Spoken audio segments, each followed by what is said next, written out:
Sous l'autorité du ministre d'État, ministre de la Justice et garde des Sceaux, M. Guillaume Nrefa Atondoko Andali et le secrétaire général Bhutto Bololimba King, la cellule de communication a mis en place un bulletin dénommé le Code de bonne conduite, qui est un instrument de sensibilisation et vulgarisation des notions sur l'éthique et de la déontologie dans le service de l'État congolais, qui est destiné à tous les fonctionnaires du ministère de la Justice en particulier et de la RDC en général. Ceci dans le but d'accompagner Monsieur le ministre d'État dans sa vision de renforcer la crédibilité institutionnelle de la RDC, de moderniser l'appareil judiciaire et pénitentiaire, de développer des partenariats stratégiques et de consolider la diplomatie judiciaire régionale au service de la stabilité, de la paix et du développement de notre cher et beau pays, la RDC.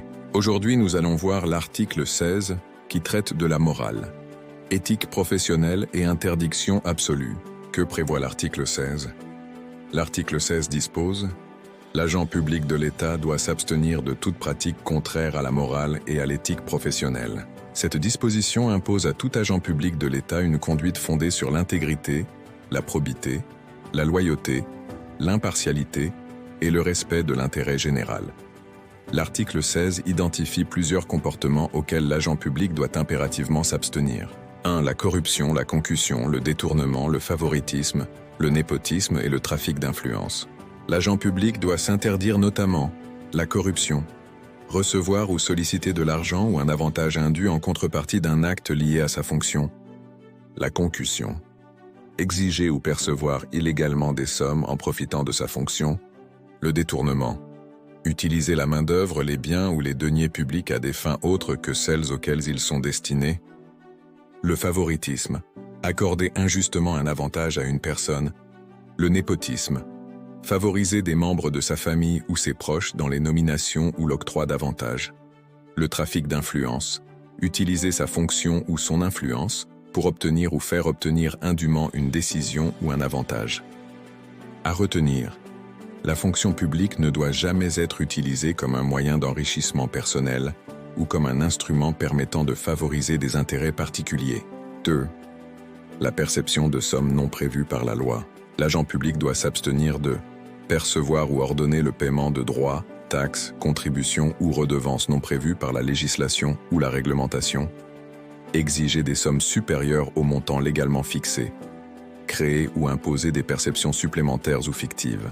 Principe essentiel, aucune somme ne peut être exigée d'un usager du service public sans fondement légal ou réglementaire. 3. L'usage de faux documents et les manœuvres frauduleuses.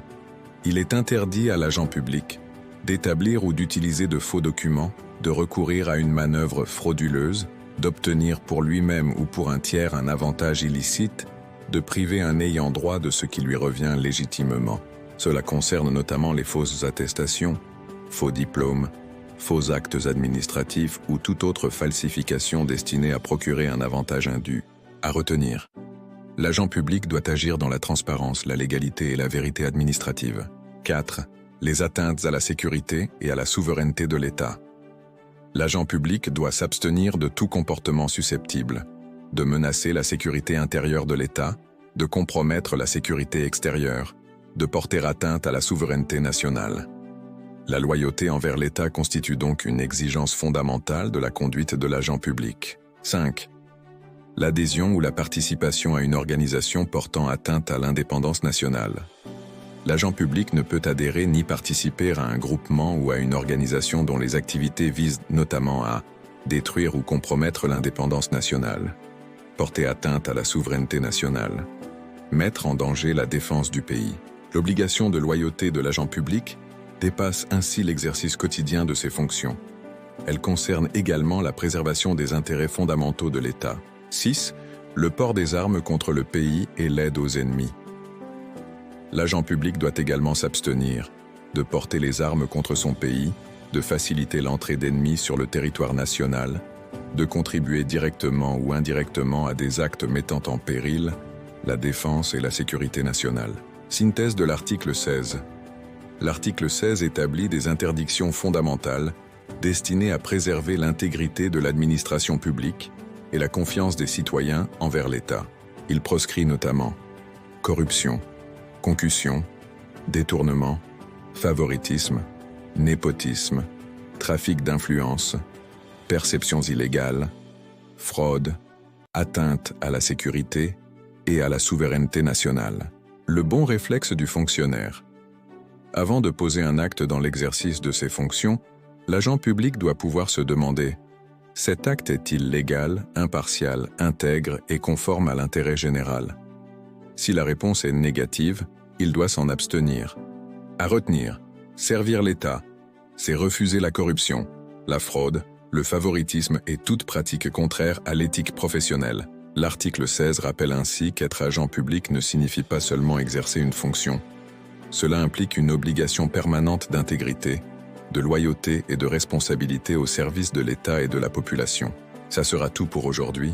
On se retrouve la semaine prochaine pour un nouveau message sur le code de bonne conduite de l'agent public de l'État.